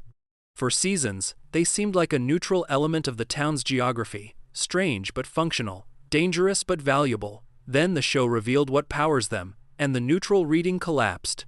The trees grew from the dying hope of sacrificed children. The Anghkooey kids, murdered in a ritual the show has only partially revealed, didn't just die in the town. Their deaths became the town's infrastructure. The hope they felt as they died, the last, most desperate emotion a child can produce, was absorbed into the ground and grew upward as trees that look natural but function as monuments to the worst thing that ever happened in Fromville. Every time a character steps into a faraway tree and emerges somewhere else, they're using a system that runs on the energy of a murdered child's final feeling. The teleportation isn't magic. It's the metabolized suffering of innocence, converted into a utility the town offers its current residents without disclosing the cost. The moral weight of that revelation retroactively contaminates every scene where the trees were used as tools. Every escape, every shortcut, every tactical advantage gained by stepping through a tree was purchased with a currency the characters didn't know they were spending. Boyd walked through those trees. Tabitha walked through them. They used the children's suffering to survive without knowing they were doing it, and now that the knowledge exists, every future use carries a conscious complicity that didn't exist before. The town designed this system to be useful because useful things get used, and every use reinforces the system that killed the children in the first place. It's the most elegant trap in the show's mythology, a horror disguised as a gift, a murder weapon shaped like a miracle. 65. The wig told her everything. Hannah Cherami knew about Julie's story-walking reveal before any script confirmed it, and the tell wasn't a conversation or a leaked outline, it was a wig fitting. Early in Season 4's production, before the episodes that would reveal Julie's ability to walk through the town's stories had been filmed or even fully written in their final form, the production team pulled Cherami aside and fitted her for a wig. In television production, a wig fitting that early in a season means your character is going to look different at some point, and looking different means something significant is going to happen to you. Cherami put the pieces together immediately. The wig itself was necessary because story-walking would require Julie to appear in contexts outside her normal reality, scenes where she might need to look like a different version of herself or where continuity with her everyday appearance would create confusion. The production team couldn't wait until the relevant episodes were in active production to start building the wig because good wigs take time, fittings require adjustments, and the hair department needed weeks of lead time to create something that would look natural on camera. So they started early, and in starting early, they gave their actress the single biggest spoiler of her season. Cherami has spoken about that moment with a mix of excitement and the particular anxiety that comes from knowing something your castmates don't. She carried the knowledge of Julie's arc through the early episodes of the season, performing scenes where Julie didn't yet know what she could do while the actress playing her already knew everything. That gap between character knowledge and performer knowledge is something every actor navigates, but rarely does the gap arrive in the form of a physical object. Most actors learn their character's future from a script. Cherami learned hers from a wig fitting, which is either the most mundane or the most poetic way to discover your character is about to change the show's entire mythology. 66. Not purgatory, not a dream. The purgatory theory is the first thing every new viewer proposes and the first thing Griffin has publicly dismantled. In an interview, he stated it plainly, without ambiguity or hedging: the town is not purgatory, it's not a dream, and the characters aren't dead. 3 theories, 3 denials, delivered with the firmness of a creator who has heard the same guesses enough times to want them eliminated from the conversation permanently. The denial matters because purgatory is the default assumption for any story about people trapped in a mysterious location, and that default assumption was permanently cemented by Lost's finale, which revealed its flash sideways timeline as a kind of afterlife waiting room. Griffin's show invites the Lost comparison constantly, through cast connections, structural similarities, and the mystery box format itself, and the purgatory theory attaches itself to that comparison like a parasite. Every new viewer who draws the Lost parallel immediately reaches for the Lost explanation, and Griffin has to keep swatting it away to prevent his show from being flattened into a retread of someone else's ending. What the denial also does is raise the stakes. If the town isn't purgatory, the characters aren't dead. If they're not dead, their lives are genuinely at risk. If their lives are at risk, rescue is theoretically possible. And if rescue is possible, the show becomes a survival story rather than an existential meditation, which changes how the audience invests in every decision, every escape attempt, and every death. Purgatory would mean the characters are already beyond saving. Griffin's denial means they're not, which means every failure to save them carries a weight that the purgatory reading would dissolve. The town is a real place in the show's mythology, operating under rules that can be understood and potentially broken. And that reality is more terrifying than any afterlife could be, because it means the suffering isn't philosophical. It's happening, right now, to people who are still alive and still hoping to go home. 67. The Man in the Yellow Suit. Natalie Babbitt published Time's Tuck Everlasting Times in 1975, and among its central figures is a character known only as the Man in the Yellow Suit. He moves through the novel with quiet menace, pursuing the Tuck family not because he wants to harm them directly, but because he wants what they have: immortality. The Tucks drank from a spring that made them unable to die, and the Man in the Yellow Suit intends to find that spring, bottle its water, and sell eternal life to the highest bidder. His pursuit isn't driven by malice, it's driven by the desire to commodify something sacred, to take a force that exists outside human control and bend it to human ambition. He wears yellow because yellow is the color of things that demand attention, and he demands attention because he believes he's the most important person in every room he enters. The parallel to the show's Man in Yellow is direct enough to function as a literary allusion and subtle enough to reward only the viewers who've read the novel. Both Men in Yellow pursue something connected to the boundary between life and death. Both operate outside the moral framework of the communities they move through. Both treat immortality, or the cycle of death and rebirth, not as a mystery to be respected but as a mechanism to be exploited.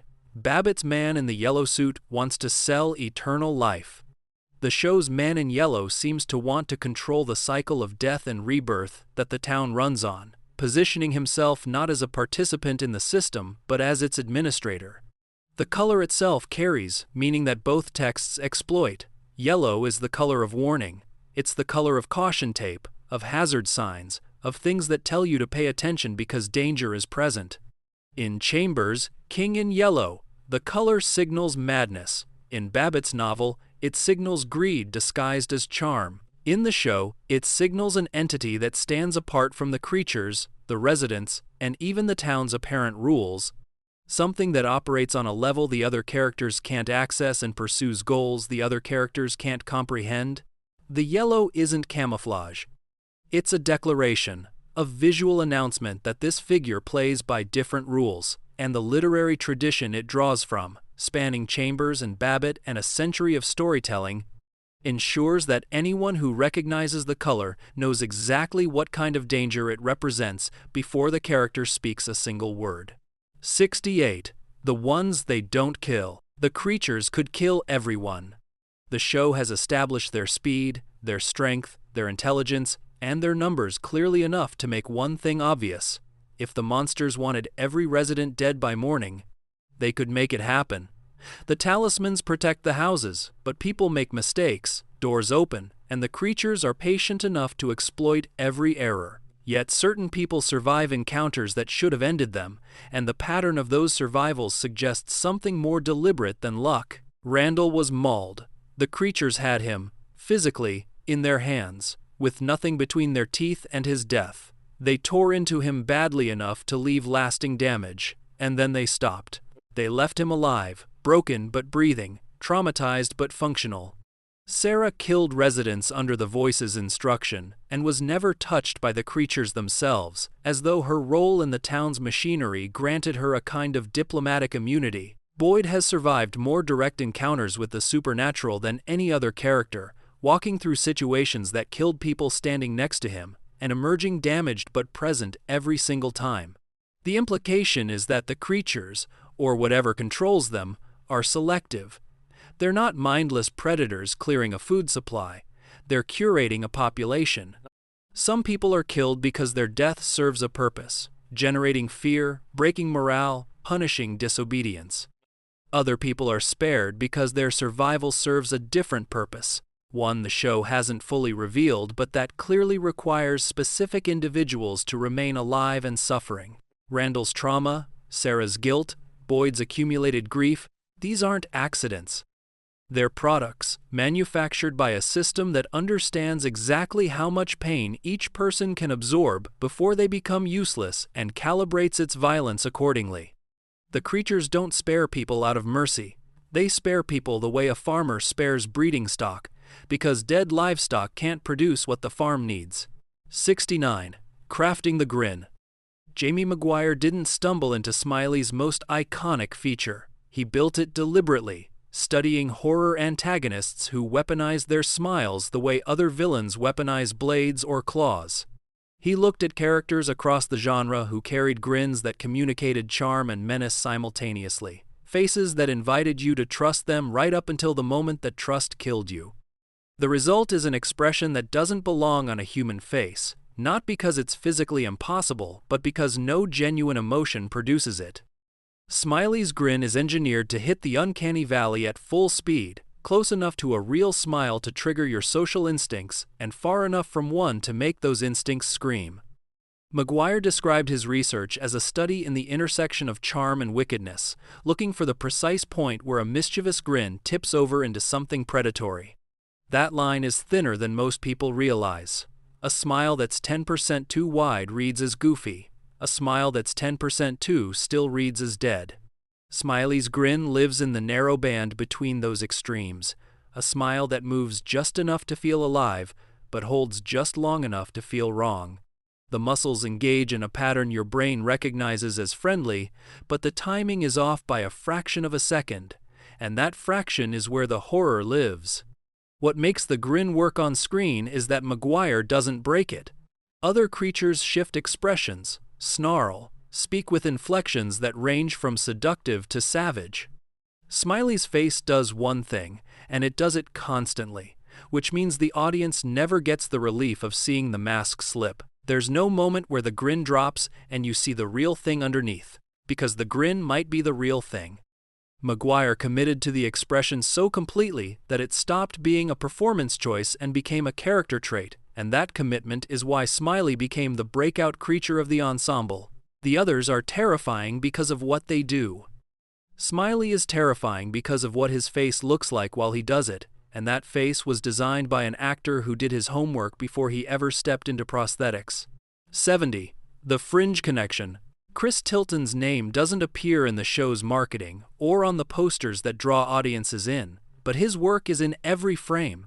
As the show's composer, Tilton builds the sonic architecture that tells the audience what to feel before the visuals confirm it, the rising dread before a creature appears, the hollow silence after a death, the fragile warmth of a scene where two characters share a moment of peace they both know won't last. His music is the emotional infrastructure of the show, and it comes from hands that have built this kind of infrastructure before.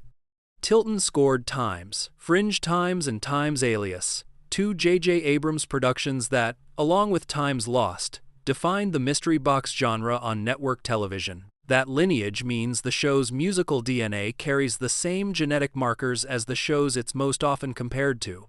Tilton knows how to score a scene where a character discovers something that changes the rules of the world they're in, because he scored dozens of those scenes for Olivia Dunham and Sydney Bristow. He knows how to sustain tension across an episode that's more questions than answers, because Fringe Times asked him to do that for 5 seasons. He knows the specific musical vocabulary of shows that ask their audiences to trust the process, and he deploys it with the precision of someone who's been speaking that language for decades. The lost adjacent creative DNA the show carries isn't limited to its cast and producers. It extends into the scoring stage, where a composer trained in the Abrams tradition applies those lessons to a story that shares the same structural challenges. Tilton's music doesn't sound like Michael Giacchino's Time's Lost Times score, and it shouldn't. But it understands the same principles, that mystery box shows need music that validates the audience's confusion rather than resolving it, that silence is a compositional tool as powerful as any orchestral swell, and that the scariest sound in horror isn't a loud noise but a quiet one that lasts slightly too long. Every time the show's score makes you hold your breath, that's Tilton's Fringe Times education at work, filtered through a new mythology and aimed at a new set of nerves. 71. The Audience Rebellion. Season 3 achieved something statistically rare and narratively telling. On Rotten Tomatoes, critics gave it a perfect score. Every professional reviewer who weighed in found the season worthy of recommendation. Simultaneously, the audience score dropped to 73%, a gap wide enough to suggest that the people watching the show and the people reviewing it were having fundamentally different experiences of the same episodes. The fan frustration centered on pacing. Season 3 expanded the mythology significantly, introducing new layers of lore, deepening character arcs, and widening the scope of the town's history. But it did so at a speed that tested the patience of an audience accustomed to the tighter, more survival-focused storytelling of the first 2 seasons. Viewers who came to the show for the tension of nightly monster sieges found themselves watching episodes that prioritized mystery building over immediate threat, and the Reddit communities that had championed the show so fiercely became forums for frustration. Posts about slow pacing, wheel-spinning dialogue, and the feeling that answers were being deliberately withheld, not for narrative purpose but for season count, flooded the subreddits with an intensity that startled even longtime fans. The disconnect between critics and audience reflects a genuine tension in how serialized mystery shows are evaluated. Critics review individual seasons as complete artistic units, judging the craftsmanship of each episode and the coherence of the whole. Audiences experience the show week to week, living inside the gaps between episodes, carrying unanswered questions like open wounds that sting more with each passing hour. A season that critics praise for its patience and world-building is the same season audiences curse for making them wait. Both readings are valid. Both are describing the same object. The 73% isn't a rejection of the show. It's the sound of an audience that loves something deeply enough to be angry when it doesn't move at the speed their investment demands. And that anger, paradoxically, is proof that the show has them exactly where it wants them. 72. A bracelet before a meeting. The reincarnation reveal that would reshape the show's entire mythology in later seasons wasn't planted in Season 2 or introduced through a dramatic twist in Season 3. It was placed in the pilot, visible on screen before most viewers had learned the characters' names, hidden in a detail so small that only the most obsessive rewatchers would ever catch it. Jade wears one of Tabitha's bracelets in the first episode. They haven't met yet inside the town. There is no narrative reason for him to have her jewelry. The bracelet is simply there, on his wrist, unexplained, waiting for the audience to catch up to what it means. What it means is that the connection between these characters predates their arrival in Fromville. The bracelet isn't a continuity error or a shared prop that the costume department recycled by accident. It's a deliberate signal that Jade and Tabitha are linked in ways that their current identities don't remember, that they've been connected before this life, before this cycle, before the town pulled them in and gave them names they think are their own. The reincarnation framework that the show builds toward across multiple seasons is encoded in a piece of jewelry visible in the first hour, placed there by a production team that knew where the story was going and trusted that the detail would survive long enough to be discovered. The discovery itself has become one of the Fromily's proudest moments.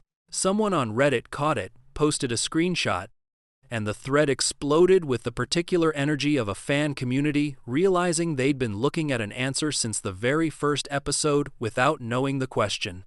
Griffin's promise that the ending was planned from the beginning gained its most concrete evidence in that thread, because a bracelet in a pilot that pays off 3 seasons later isn't something you improvise.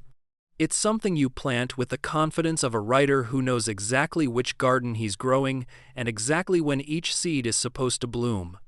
Every rewatch of the pilot after that discovery becomes an archaeological dig, viewers scanning every frame for other artifacts that might be sitting in plain sight, waiting for the right season to explain them. 73. Seeing the monsters for real.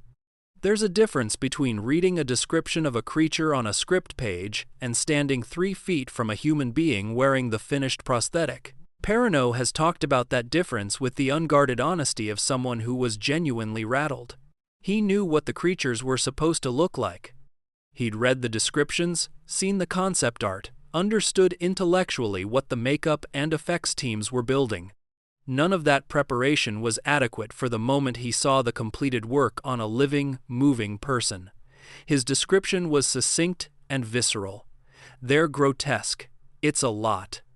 That reaction matters because Perrineau isn't a newcomer to genre work. He's been in Time's The Matrix. He spent 6 years on Time's Lost Times, surrounded by smoke monsters and polar bears and hatches leading to underground laboratories.